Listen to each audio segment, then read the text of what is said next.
In front of me is Nokia G42, and today I would like to show you how you can select and delete multiple photos at once on this Nokia.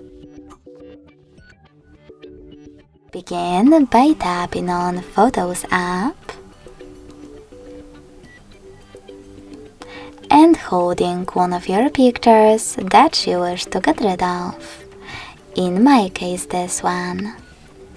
Now to pick multiple right away, click on those type of dots at the top right corners.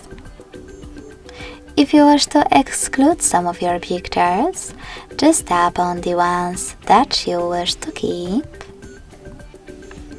And to delete the rest, select this bin at the bottom and confirm your choice in the pop-ups.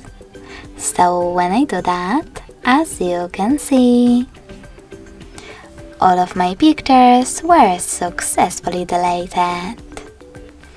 Thanks so much for watching. If you enjoyed this video, don't forget to leave a like, comment and subscribe. Bye!